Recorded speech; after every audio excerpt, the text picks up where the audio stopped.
আজিও মই পাণ বাৰীতে কাম কৰি আছোঁ। পাণ বিচাৰি ইমান মেছেজ আহি আছে নহয়, মানে কি ক'ম আৰু, বেয়াও লাগি আছে ভালো লাগিছে।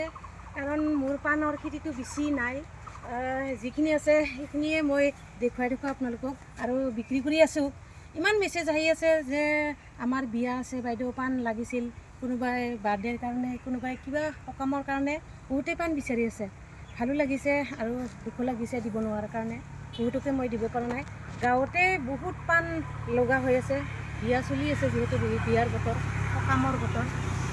এতিয়া বহুত জোৰদাৰ দিছোঁ ৰাইজসকল, চাফা কৰাৰ লগতে এয়া সাৰ দিম আৰু যাতে পাণখিনি খুব ধুনীয়াকৈ ওলায় আৰু মই বহুত বিক্ৰী কৰিব পাৰোঁ আৰু সকলোকে যাতে মই পাণ দিব পাৰোঁ, সেইকাৰণে সদায় পাণ বাৰীতে লাগি আছোঁ। ইফালে অকলে অকলে লাগি আছোঁ, হাজিৰা মানুহ মাতিলেও বহুত টকা লাগে আজিকালি, সেইকাৰণে নিজে যিমান পাৰোঁ চেষ্টা কৰোঁ মই কৰিবৰ কাৰণে। এয়াই আৰু ইমান অলপ কামটো অলপ টানেই হয়, মানে নিজকে ভাবোঁ কেতিয়াবা ইমান টান কাম এটা মই বিচাৰি ল'লোঁ নেকি বুলি। তথাপিও ভালো লাগে আৰু কৰি, সেইকাৰণে মানে পাণ বাৰীতে লাগি থাকোঁ মই। আৰু সিফালে মোৰ বড়ো ধানৰ খেতিও ভাল হৈ আহি আছে। আজি যিহেতু অকণমান বৰষুণ দিছে, এতিয়া নিশ্চয় খুব ধুনীয়া হ'ব বুলি আশা কৰিছোঁ। এইখিনিয়ে আৰু আজি কামতে লাগি আছোঁ।